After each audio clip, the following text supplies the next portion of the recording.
Hi, good afternoon for everyone who's joining us today. My name is Danielle Edwards. I am Jet Foundation's Community Engagement Manager. We'll be starting this webinar up in a few more moments, just letting some others join us.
For all of those who are just joining us right now, thank you so much for joining Jet Foundation's virtual workshop series. My name is Danielle Edwards. I am Jet Foundation's Communication Engagement Manager. We're going to be kicking off the webinar in about a second or so. Just wait for a few more people to log on.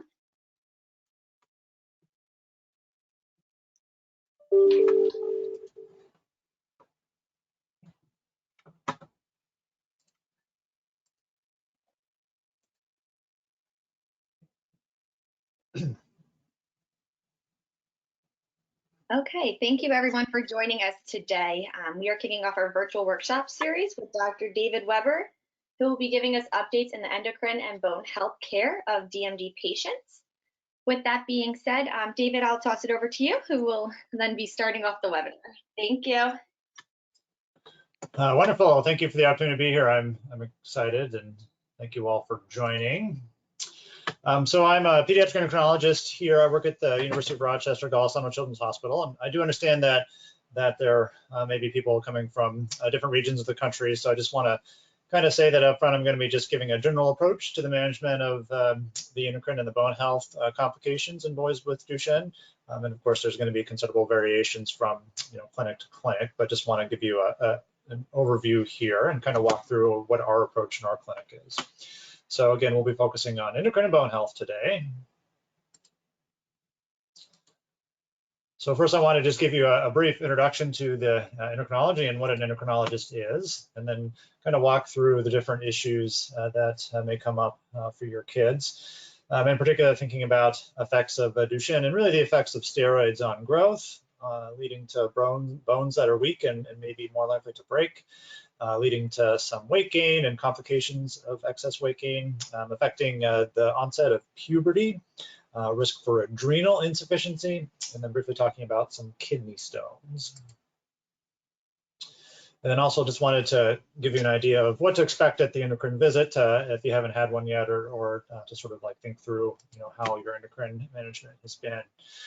So first, what is an endocrinologist? And more importantly, you may be asking, why do I need to see yet another doctor?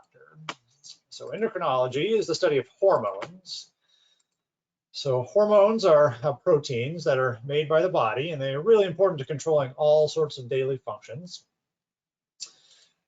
Hormones themselves are not affected by Duchenne, but they can be really impacted because of the steroids. Of course, we know the importance of steroids on the health and the muscle function and cardiovascular and the respiratory and all that stuff, but there are some side effects, and those side effects really do affect the hormones, and so we'll be talking through those.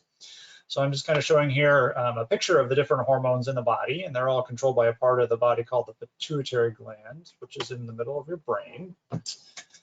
And in particular, steroids affect the stress hormones. So your adrenal glands, which sit on top of your kidneys, normally make a hormone called cortisol. And when you're taking a medication, any steroid like prednisone or deflazacort, that's basically going to stop your body from making its own steroids. Another one it affects is growth hormone. So growth hormone is made by the pituitary, and it helps the muscles and then also helps the bones grow. And it is really slowed down by the use of steroids. The bones are affected, in particular, directly from the steroids. So the steroids actually make the bones weak themselves and are more likely to break. Puberty, so LH and FSH are the two hormones that are made by the pituitary gland. And then they go down to the testicles and stimulate the production of testosterone. And it's not uncommon at all for our guys with Duchenne's to really not start this process and need some help from an endocrinologist to get this going. We'll talk about that. And then finally, the kidney. One of the other things that steroids do is they cause the body to push out too much calcium into the urine. And over time, that can lead to kidney stones, which could be painful, and then can even affect kidney function in the long term. So let's start off with growth. So one thing that we do know from studies even before the use of steroid, that boys with Duchenne do grow at a slower rate than kids without Duchenne's. So in general, they do tend to be shorter than their non-DMD friends, even before they start steroids. And we actually do have some growth curves that are done. So your doctor can plot your child's growth on a growth curve specific for Duchenne muscular dystrophy, which can be helpful in sort of understanding is the growth more or less than expected for the condition. And then steroids, unfortunately, really do worsen the growth. And they do this in two different ways. The first thing they do is they decrease or slow down that release of the growth hormone we talked about. And then they actually work on the bones themselves. And by weakening the bones, they affect how well the bones can grow. Here's just a picture of how that works. So at the ends of your long bones, like the big bone in your legs or your arms, there's something called a growth plate. You can see there.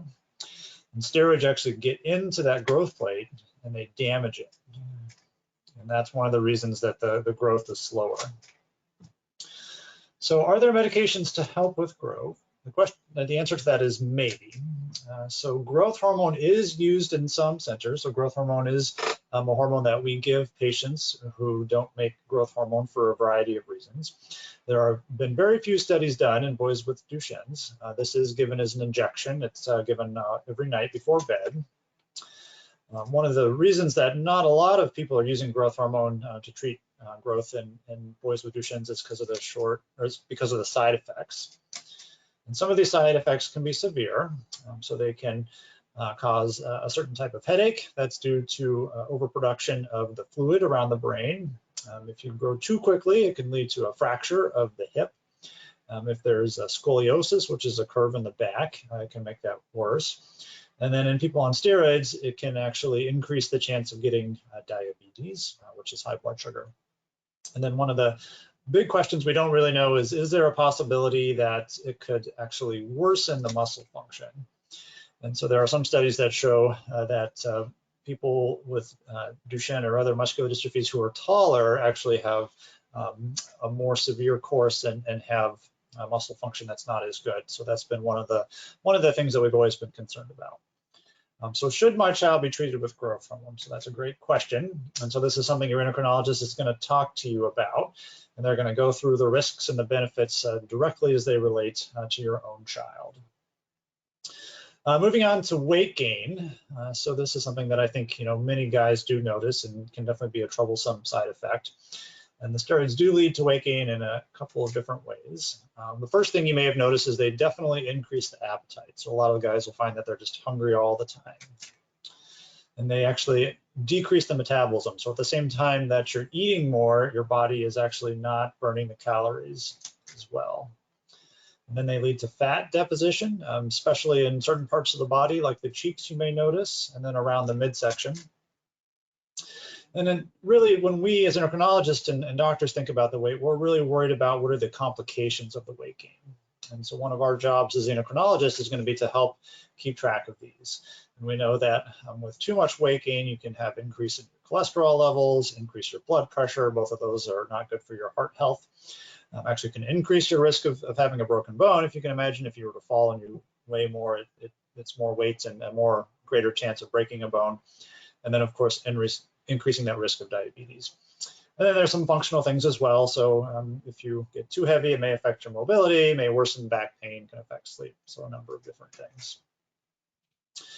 So what can we do about it? So it's really, really hard problem to deal with. One of the things that I think more and more places are doing are switching to deflazacort, which does seem to have less of an effect on the weight gain than prednisone. So that is one thing that certainly could be discussed with your neurologist. We are going to emphasize the importance of a healthy lifestyle, and really we want to talk about this like very early, as soon as the guy starts steroids. And some of the easiest things to do would be eliminate soda or juice or any other beverage that has sugar in it. Want to do our best to manage portion sizes to not overeat. Want to make sure we're doing low impact exercise is tolerated, and that'll be help guided by your physical therapist. That'll be working in your neuromuscular clinic. And then we really do encourage regular visits with the dietitian. So in our practice, that is through our endocrine clinic. A lot of other practices would have a dietitian as a part of the neuromuscular clinic itself. So there are some medications we may think about using. The one that's most commonly used in children is something called metformin. And this is a medication that may help slow weight gain. And this is something that I will definitely use, especially if we start to see that there is some evidence of the blood sugar going up. So that would sort of usually be in the preteen or the teenage years we think about starting this medication. The other thing is we're going to help watch out for all the side effects we talked about. And so the big one we're worried about, of course, is diabetes. And so we'll be doing a blood test for this and urine test to look for it in clinic, but it'd be something that you would want to watch out for any changes in how much your child is drinking or peeing. And then if there's really any unexplained weight loss, those could all be signs of high blood sugar and diabetes.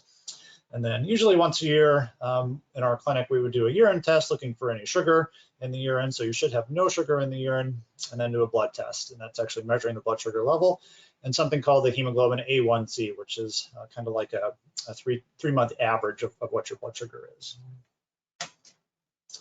The next system I want to talk about is puberty. And so this is, of course, the development of all those things that turn boys into men and girls into women. And many children on steroids will not go into puberty on their own. And that's because the steroids do block the release of those hormones, the LH and the FSH that come from the brain. And then without these, the body really isn't able to start making testosterone or estrogen. And we define delayed puberty in boys by an absence or no signs of puberty by about 14 years of age. And there's two ways that your doctor is going to diagnose this. So the first is going to be a physical exam. So your endocrinologist will do an exam of the testicles, and we're actually looking at the size of the testicles. That's a better marker than the pubic hair. You may have noticed the steroids themselves can cause a pubic hair growth, but we're really looking at the size of the testicles. And if they're small, that tells us that puberty hasn't started yet. And then we may do a blood test, so checking the testosterone level in the blood. So why do we care about puberty? So from the medical standpoint, we think about the effects on the physical health. So testosterone does strengthen the bones and may protect against fractures. Also, we know that it is beneficial towards muscle mass and heart health, all sorts of issues that are important for our guys with Duchenne's. And then mental health. So one of the things you notice is testosterone and estrogen are important for that last stage of cognitive development. Really, that's sort of like growing up in terms of sort of like planning, and we call it executive functioning. And so it really can sort of help with the maturity aspect of growing up. And then, of course, it may help with self-esteem. Some of the issues in particular about starting to get facial hair if you're a guy, and keeping up with your peers in that sense. And then there's a very embarrassing but potentially important functional issue is one of the things that it will do is will make the penis grow. And so I know that some of the guys really can have trouble because of the weight gain, even using things like a urinal. And so the testosterone is actually going to help that and make the penis larger. So how do we treat delayed puberty? And so this is actually relatively straightforward, and it can be treated. And in fact, it is recommended. And so there's a couple different ways that we do this. Basically, we're going to give testosterone, and it can be done either as an injection every once a month or every couple weeks, or it can be done with a gel that is applied to the skin every day. And in the vast majority of the cases, cases of guys with Duchenne, we are going to recommend that delayed puberty be treated. This is something your endocrinologist will likely do. There are some side effects, but these side effects really are the sort of things that we think about with the usual pubertal development. So of course, there may be some of those mood swings, increased libido, which is sex drive. There is a small chance of raising the blood counts too high. So we will follow labs 2 to 3 times a year just to check the blood counts. Moving on to the next system would be adrenal insufficiency. And so this is a rare but super important complication of steroid treatment. So as I mentioned in the body, our own bodies make a hormone called cortisol, and that's similar to prednisone or deflazacort. And you can think of cortisol as the stress hormone. And the way this works in the brain, so the hypothalamus is a part of the brain. It controls that pituitary, which we showed the picture of before, and then it goes down to the adrenal glands, what makes the cortisol. And then what normally happens during stress, like let's say you get sick and have a fever or you're in a car accident, what happens is this whole pathway increases. So the hypothalamus tells the pituitary to make more of a hormone called ACTH, and then that tells the adrenal gland to make more of a hormone called cortisol, and then that helps support the blood pressure, helps support the heart, really helps your body respond to illness and stressful situations. And what happens when you're on steroids like prednisone or deflazacort, the whole system just kind of goes to sleep because we're giving the steroid, the body doesn't have to make it anymore and kind of gets lazy. And so this means it's not going to really be able to react to stress in the same way. And so what that means is that if anyone who's on a chronic steroid like the prednisone or the deflazacort, if they start to miss some doses of steroids, especially if they are sick, they can get very, very sick and go into what's called an adrenal crisis. And this is a life-threatening situation. It would typically show up with bad headache, vomiting, and then maybe even progress to lethargy, so really not being able to wake up. And in a worst case, you would sort of have a seizure and really be unresponsive. And so, but the good news is it's pretty easy to prevent, and it's unlikely to happen to most people, but something to need to be aware about. And so the first thing is you'd never want to skip a dose of steroids. You never want to stop taking your steroids without talking to your doctor. And then if you do get sick or your kid does get sick with like the flu or something and is vomiting and not able to keep the steroids down, if that's going on for more than a day or so, we are going to recommend that you come into the hospital where you can have the steroids given through the IV. And then when our practice, what we do, and I think what's recommended for most families, is to have a rescue medication at home, something called Solu-Cortef. It is kind of like an EpiPen, only for steroids. So it's a medication that you get that's actually in a vial. And it's sort of a rescue medication that if there ever was any signs of these adrenal crisis, you could give an injection into the muscle and it could save your kid's life. And here's just a picture of how this works. So you actually get a little vial that looks like this. I know it's a little bit hard to see here, but there's 2 parts of it. There's a liquid part up top, and then there's a powder part. And you push this yellow part down into it, and that mixes it up. And then you would draw up the contents, all the liquids, into a syringe, and then you would give that into a muscle. And this is, again, something that would only be done in an emergency, like your kid was really vomiting, lethargic, couldn't wake up. And so we really do recommend that all patients on steroids should talk to their endocrinologist to see if they should have a prescription for the Solu-Cortef at home. And if that isn't possible, again, just knowing that, if your kid does get sick and is throwing up a lot, then really should be seen in the hospital to see about getting steroids through an IV. Moving on to bone health. So this is something we spend a lot of time talking about. Patients with Duchenne are at very high risk of breaking a bone. In fact, probably most guys with Duchenne's will suffer at least one fracture eventually. And there's 2 main reasons. The first is that the muscles themselves, of course, are weak. And the weaker muscles mean that they're not affecting the bones as much. And so the bones get weaker from that. And then the bigger issue probably is from the steroids. And so we are going to do a lot of monitoring of bone health. And we're going to do this in a couple different ways. The first one's going to be with something called a DXA scan, which looks at the bone density. We'll talk more about that. And then we're going to do x-rays of the spine to actually look for any evidence of vertebral fractures, which are really small compression fractures in the back.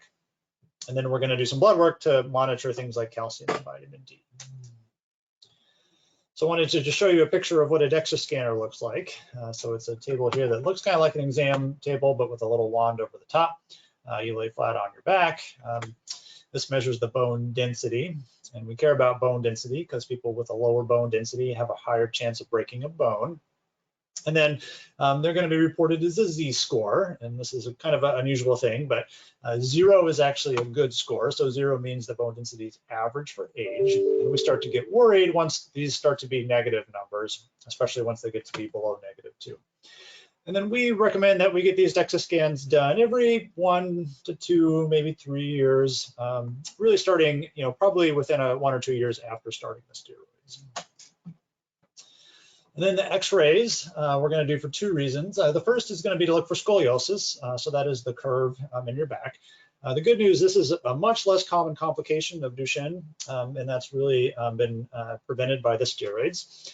Some people who are on, say, regimens of steroids that are weekend only may still have scoliosis. So especially if you're on a regimen where you don't take your steroids every day, this is something that will be important to watch out for. And then the other reason is really that we're going to be looking for those compression fractures. And these are really because of the steroids. And these compression fractures, basically what happens, so this is a picture of a spine, and this is a normal looking vertebral body here. And so you can see it's pretty square. And this one here, you can see there's a little bit of an indentation there, right? So instead of being nice and square, like it should be, it's starting to compress. And this is just simply a sign that the bones are getting weak from the steroids. Sometimes these are obvious, and they can happen like when you're riding in a car, go over a speed bump or hit a pothole, and then there'd be sudden onset of pain in the back. But it's not always. So sometimes these are just a slow process that we don't even know is going on. And so that's why we do the x-rays, to make sure we're not missing it. And we care about them because really it's a sign of bone weakness. So how do we keep the bones healthy? So one thing that hopefully everyone is doing is taking vitamin D. So vitamin D3 or cholecalciferol is what we typically recommend. Everyone should be taking at least 600 to 1,000 units a day. Some people need quite a bit more than that. And we recommend that you get your blood checked once a year to make sure that level is above 30. And then we want to make sure our guys are getting enough calcium from their diet, and the amount of calcium that you get really that you need depends upon your age. So if you're 1 to 3, you want to get about 700 milligrams a day. If you're 4 to 8, about 1,000. If you're above 8, about 1,300. And each serving of dairy, like a glass of milk or yogurt, has somewhere between 200 and 300 milligrams in it. And so a good way to kind of get a sense if your kid's getting enough calcium is to try to shoot for about 3 servings of dairy or other calcium-rich foods per day. Here's some other examples of high calcium foods. So milk, we talked about, yogurt, cheese, dark green vegetables like broccoli, spinach, kale. Almonds are a good snack.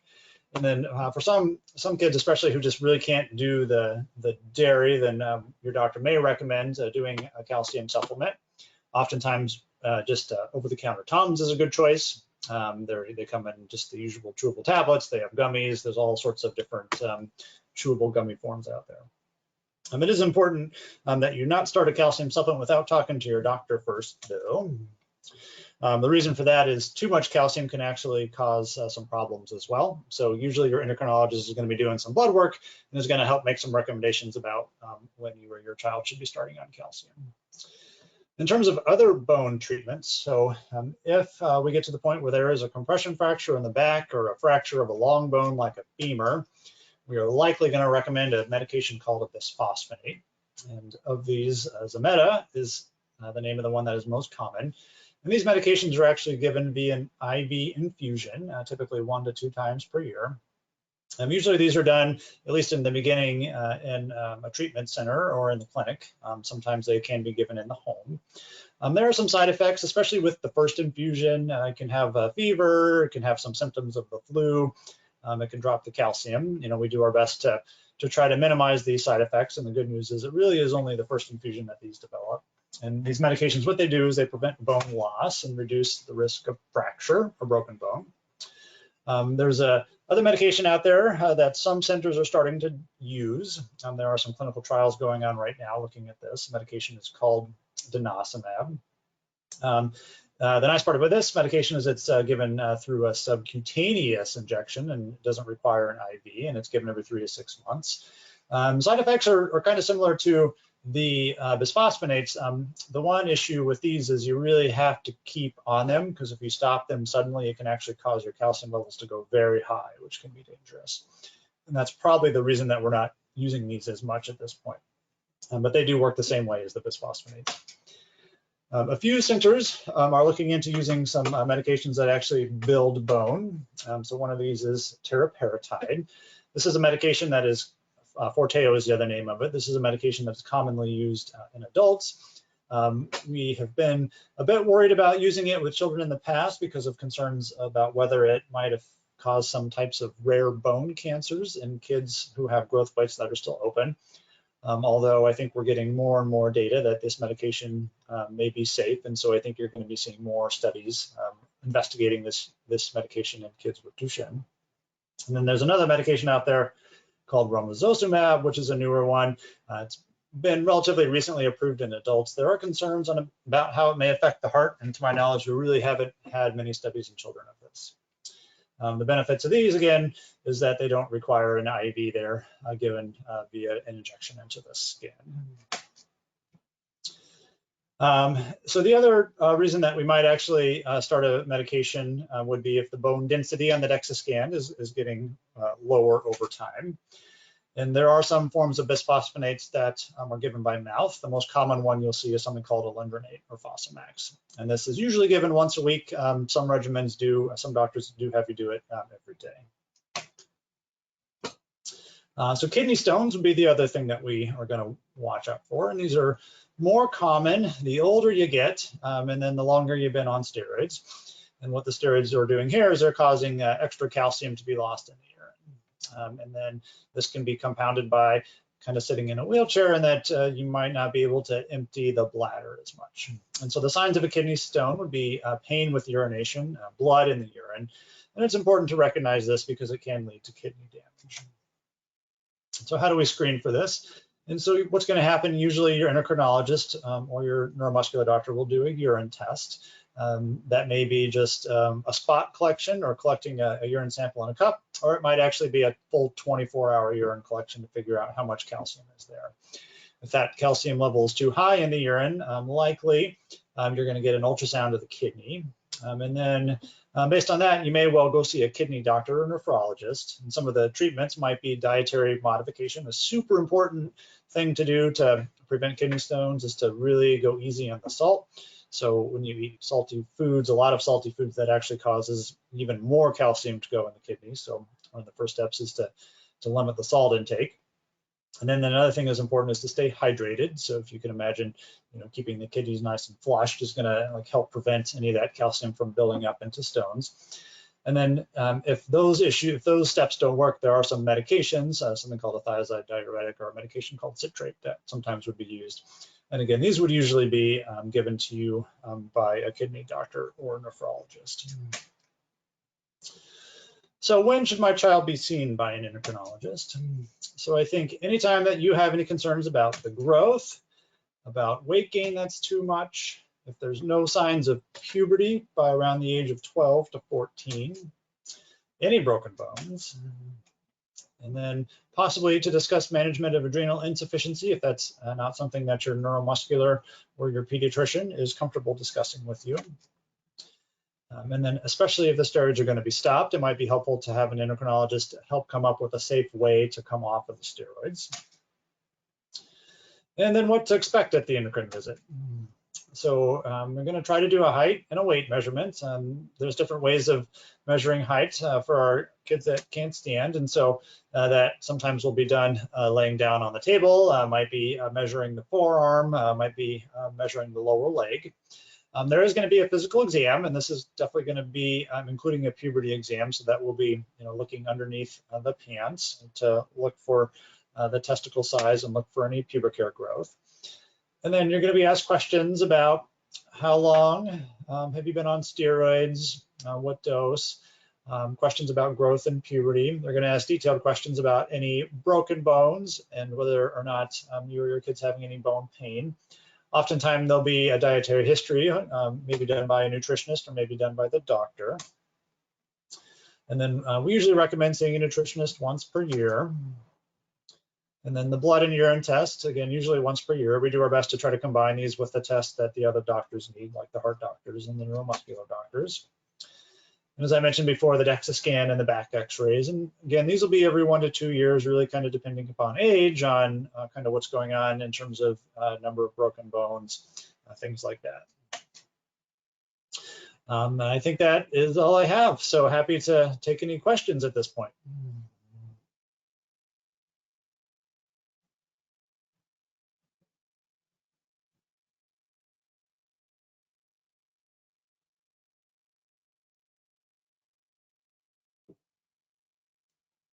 Awesome. Thank you, David, for that presentation. As David said, he'll be taking questions right now, so please feel free to drop any questions you may have for him in the chat below.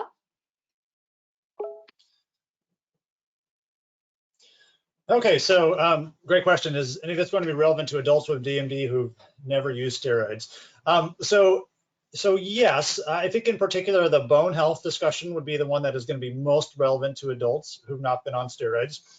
So the threats to the bone health and the people who've not been on steroids are not as severe as with the steroids, but with time the bones do weaken, and we do see the bone density gets lower with age, especially the longer that you're not able to ambulate. And the same medications that we talked about, that I talked about there, including the bisphosphonates, may be useful if there is a broken bone or if that bone density is getting worse with age. So there definitely would be an adult endocrinologist, often an osteoporosis specialist would be the doctor who would sort of help make the decision about whether starting a medication like that would be appropriate.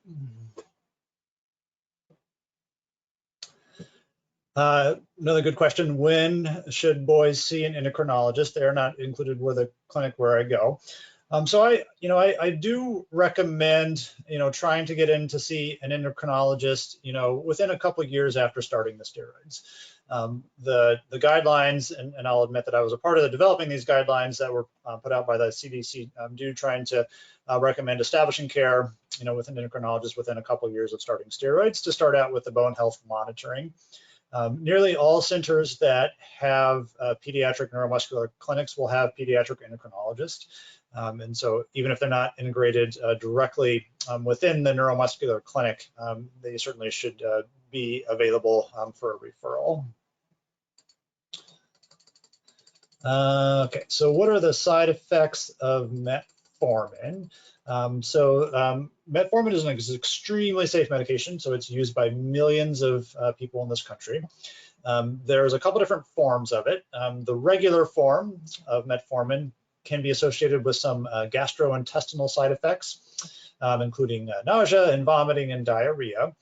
So I tend not to use that one. There is another one that's an extended release form, and it is associated with much lower side effects. It comes in a pill. The most important thing about it is you have to be able to swallow a pill to have the extended release form. There are some very, very rare side effects of metformin affecting the liver. So your doctor will likely check the liver function tests before and after starting this medication, and then do some exams just to make sure there isn't any yellowing of the eyes or the skin. So if they did break a bone or a fracture, what is the treatment? So two parts to the treatment of the broken bone. Of course, the first is going to be just in the short term, meeting with the orthopedic doctor. So if it's a broken bone of an arm or a leg, then they'll do their casting and the usual type of thing. If it's a broken bone, like a compression fracture in the back, there typically isn't any casting or any immobilization that's done. If there's a lot of pain, sometimes the orthopedic doctors will recommend wearing a back brace to kind of help stabilize things. But usually, for most of us, any major fracture, so including a broken bone in the back or a broken bone like a femur, the big bone in the leg, even a tibia, the small bone in a leg, and possibly even an arm bone, that's when we're going to recommend or really strongly think about starting that medication called the bisphosphonate. Because we know that once you have your first broken bone, it means there's a much higher chance of having another. Now, of course, there will be some more discussion with your doctor about this. So, let's say that, your kid broke a bone because they fell off riding an ATV or something like that. You know what, if that happens, I might say, I don't necessarily know that this is attributable just to the steroids or to the Duchenne, so we maybe don't need to start treatment there. But if it's something where there was just a fall from standing and you broke an arm and you've been on steroids for several years, I'm probably going to say, I think it's probably best to go ahead and start this medication. How soon after starting steroids do you usually see the bone health related issues? So great question. So you can actually start to see vertebral compression in some kids as soon as a year after starting the steroids. So that's why we do recommend, starting to get those x-rays within a couple years. Most commonly, it's several years later. My personal experience is that it really is after the loss of ambulation that we start to see the greatest effects on the bones. So that's when you're most likely to have a broken bone. I should also mention that there does seem to be a difference in the steroids. So deflazacort, even though it's better on the weight gain, does seem to have worse effects on the bones. So if you look at some of the data about the centers that use deflazacort more than prednisone, it does seem like they have higher frequency of fractures in the spine. So it kind of depends on when you started, the dose, and then which steroid you're on. Do I just ask my doctor to write a prescription for Solu-Cortef? So yep, that should not be a problem. An endocrinologist absolutely can be able to do this without any question. We use this medication for lots of different patients. Your pediatrician probably should be able to do it as well. It's a medication that can be ordered by anyone. It is a medication that may not be as useful or as used to, but they could certainly talk to an endocrinologist to help with that. There's actually, on the PPMD website, there is a protocol, the steroid Nikolov protocol, that can be very helpful. And that could be something you could actually print off the website and show to either your neuromuscular doctor or to your pediatrician. And that would be helpful information to them to sort of help communicate what you're asking about there with the Solu-Cortef. Do the growth-related issues associated with steroid use occur in all patients? And interestingly, the answer to that is no. So growth itself is complicated, and how tall you're going to be depends a lot on a bunch of genetic factors, even outside of the Duchenne. So partially depends upon how tall mom and dad are. And certainly we have some guys that are much more affected than others in terms of the growth. One of the things that we're interested in and starting to look at, and there's been some research, is it may actually matter what type of mutation in the dystrophin protein. And so there may be some relationship between whether it's a deletion or a duplication, or what type of where in the gene the mutation is might actually affect some of these things. And that's an active area of research that our group is actually interested in. How can I switch my son from daily doses to weekend dosing? So that can certainly be done. So I think the first person to talk to would be your neuromuscular provider about that. There's several different established regimens out there. So reasons that some people will try that. Excessive weight gain is something that is one reason that might shift over to that. Some people find it actually helps with the mood as well, although I think there may be a risk either way with that. But the general idea is you take a much higher dose for a couple days. So talking to your neurologist would be helpful. There doesn't really need to be too much to worry about from an endocrine standpoint with that. The reality is that people on the weekend dosing probably have less risk of the adrenal crisis than people on daily dosing, because it does allow the body some time to kind of recover between, on those days when you're not taking it. But just because the doses are so high, I still do recommend that everybody have that Solu-Cortef, even if they're on the weekend only dosing.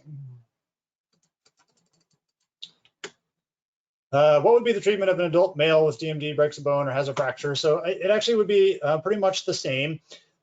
In many cases, I think instead of going straight to a bisphosphonate in an adult male whose growth plates are closed, your adult bone health doctor may recommend starting with a medication called Forteo, because that medication actually does help build up the bone.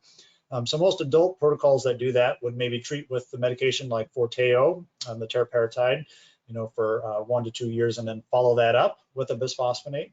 Part of that, of course, is dictated by the insurance companies.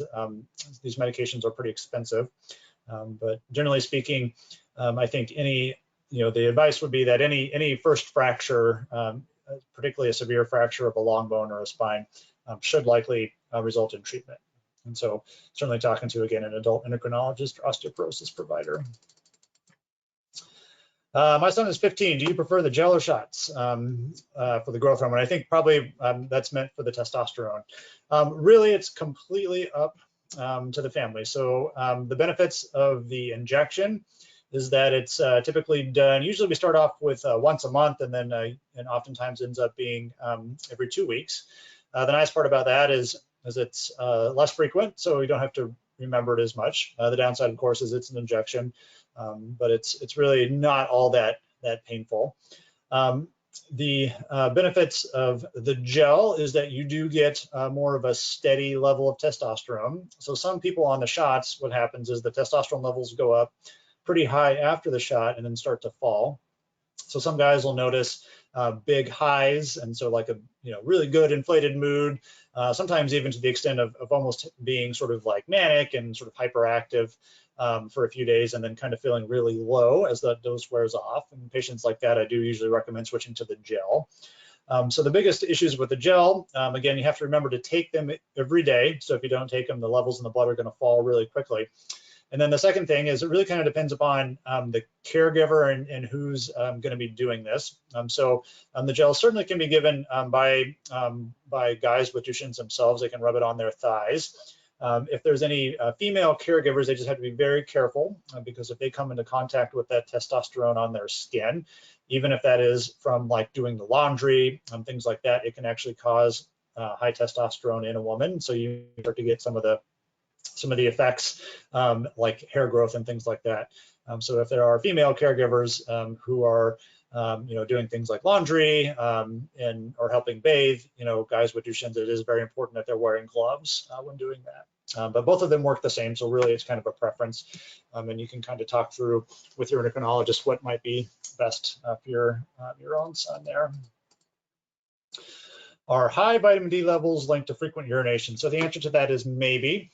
So if your vitamin D levels get to be too high, that does cause your body to absorb too much calcium from your diet, and that can cause your calcium level in your blood to get too high. And then your body would try to get rid of that extra calcium by peeing it out. So some people who have high blood calcium due to vitamin D will pee more. So it's something we do want to avoid, high vitamin D. We want to target sort of a range, usually in the 30 to 50 level is probably the best safe range. The vitamin D, if your vitamin D level is too high above that, usually just stopping it, it'll take several weeks for it to kind of come back down to normal. But what I would recommend for anyone with high levels of or frequent urination would be to check the urine both for the calcium and then also for the glucose. Of course, want to make sure we're not missing diabetes, because that would be a sign of diabetes as well. So my son has been on Fosamax for 4 years. At what point should we consider IV form of bisphosphonate? So I think if things are going well with the Fosamax and the bone density is stable and he's not having any signs of vertebral compression fractures and isn't having any long bone fractures, then I think it's okay to stay on the Fosamax. If it does look like that if he were to develop a compression fracture or if he has a long bone fracture on Fosamax, that's when I would talk about switching over to the IV form. Part of it also would just be from a convenience standpoint. So some families, I think, find it easier to take a bisphosphonate injection, every 6 to 12 months, as opposed to taking the Fosamax, daily or weekly. And so that would sort of be a discussion, I think, for you and your doctor. Use of growth hormones can help muscles. So this is a great question. So in general, in sort of humans in general, we think of growth hormone as beneficial to muscle, but there is a concern that having longer bones and having longer muscles because the bones are longer may stretch out that muscle and may actually make the muscle damage worse in guys with Duchenne. Some of the early literature in people with Duchenne did sort of support this idea that taller people with Duchenne and that people with Duchenne who grew faster might have worse muscle function. But there are a couple of centers that are using growth hormone more frequently now, and they have not really seen any negative effects of growth hormone on muscle function. But again, these are small, uncontrolled studies, which means they have not been done against a placebo, so we don't really know. So at this point, I don't think that we have enough scientific data to know whether or not growth hormone will help or will hurt the muscles.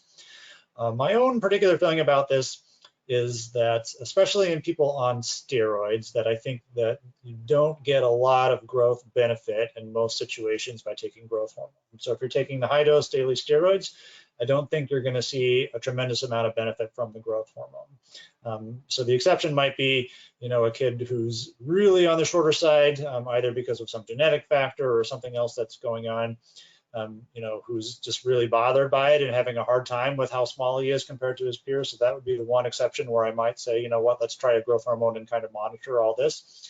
But I certainly would be very open about discussing this with the neuromuscular team, including the physical therapist, so we could keep a close eye on monitoring, for any other of the side effects on the muscle function. I think the other thing that's important to know is that if a kid really does appear to be even smaller than expected for Duchenne, that your doctor's thinking about other reasons that can affect growth. So, thinking about having the thyroid hormone levels checked, thinking about checking for nutritional deficiencies or things like celiac disease. Again, that's something that the endocrinologist would really kind of help sort through.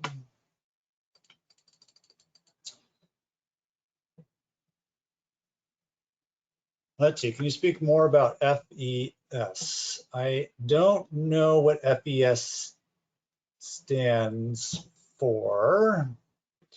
So perhaps if somebody could spell that out for me, I can get back to that question.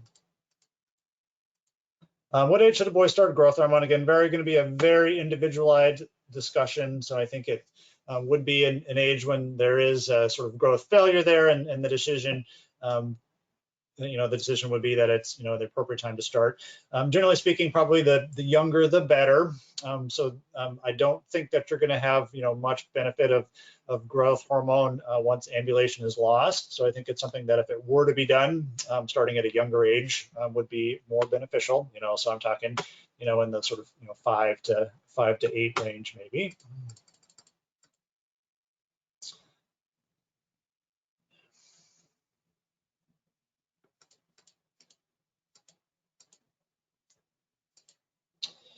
All right, so great question here. So we've been seen by a clinic 15 years, had spinal surgery done, testosterone started last fall. No one's ever mentioned a DXA 18, wheelchair bound, it's been on steroids for weekend dosing since age 3. How do we approach doctors to request a scan, and which doctor should we talk to? So this is a great question, brings up several sort of issues. So one of the challenges about getting the DXA scan is it will be more difficult in patients who've had scoliosis repair, because likely there's going to be some metal in there.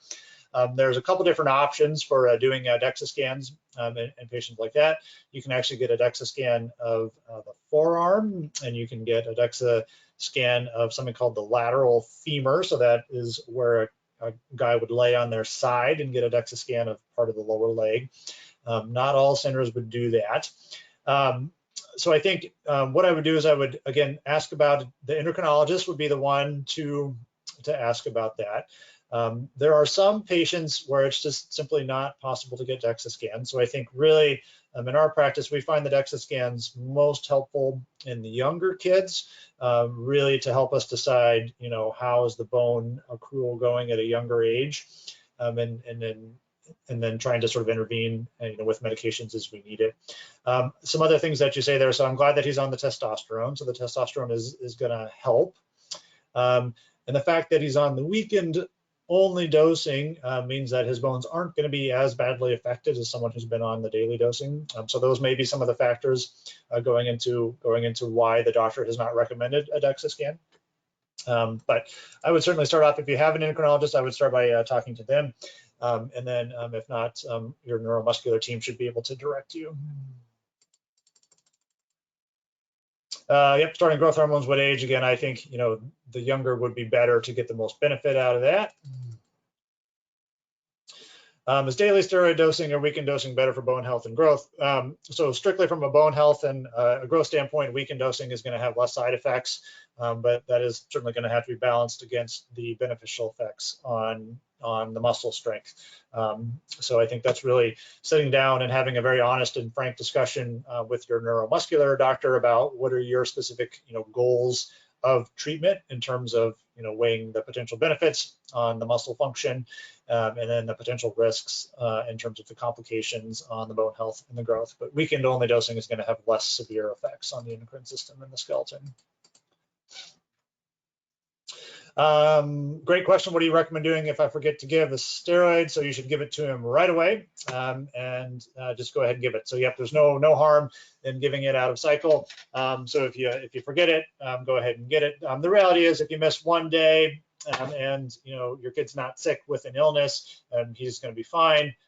So you just want to make sure you give it the next day. But so let's say if he usually takes it in the morning and you recognize it at bedtime that he didn't get it, I would just go ahead and give it at bedtime, and then go ahead and give his next dose in the morning. That'll be fine. It won't cause any harm.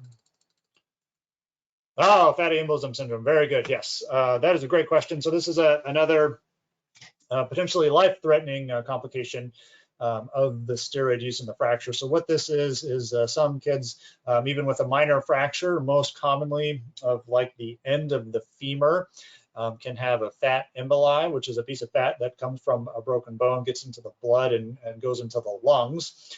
So this is a very rare complication. So I think it's something that you need to be aware of. If your child has sort of sudden onset of trouble breathing with no other reason, like no fevers and no cough, then this is something that you should mention to the doctors who are caring for him. So it certainly is worse. It seems to be worse and more common in people with Duchenne and probably people on steroids. And it's something that if they did think this is going on, then they would require probably admission to an ICU and certain types of treatment that are sort of beyond my expertise. But the other thing would be that they should be looking for a fracture at that point. So doing some X-rays, particularly of the lower extremities. And this is, one of the reasons why we are pretty aggressive about starting the bone medications, at the first fracture or really the first sign of skeletal weakness to try to help prevent these. Can you take Emflaza on weekend only? I don't know the answer to that question. I know that most of the research out there was done when prednisone was most commonly. From my standpoint, there's no reason that the same wouldn't be true for Emflaza. That would be a great question to ask your neurologist. My doctor said if he has a stomach bug, is it okay to skip a day of the steroids? So the answer to that is no. I really would recommend not doing that. So again, with a stomach bug, he's going to be needing those steroids. And so I'd much rather you have him try to get it. It's something that, if he's throwing up in the morning, maybe you kind of push it off a couple hours, maybe even ask the doctor to try to get some, nausea medication like some Zofran to try to help keep it down. But really during any time of illness, I would be reluctant to miss the medication, and I'd say that if you have a stomach bug that goes on for, more than 2 days, and isn't able to keep down the steroids for more than 2 days, that would be, when to call the doctor and then ask about either the anti-nausea medication or maybe even coming into the hospital to get some IV steroids. All right, I think I'm at the bottom there. Great questions.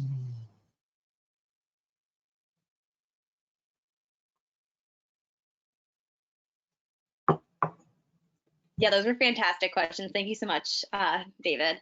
If anyone else has any other questions, please feel free to drop them in the comments below. We are kind of coming to an end here, though. But yeah, thank you so much, David, for answering all that. Absolutely. Any more coming in? They were great questions. This will all be going on to our website as well once we finish this webinar. The recordings you can find along with all the other ones that we've been hosting on our virtual page on jefffoundation.org. I think that's about it, though, so I don't want to waste any more of your time, David. All right, so I guess we definitely can shut it down. Again, thank you so much, David. this was a wonderful presentation, and I'm so glad we were able to do this. But yeah, if anyone has any other questions, we will be hosting David's information on the website and the webinar as well. Please feel free to share it with the community and any other ones that you may know. But thank you all so much for joining us, and look forward to hosting our next one next Wednesday. Thanks, David. Have a great day. This was great.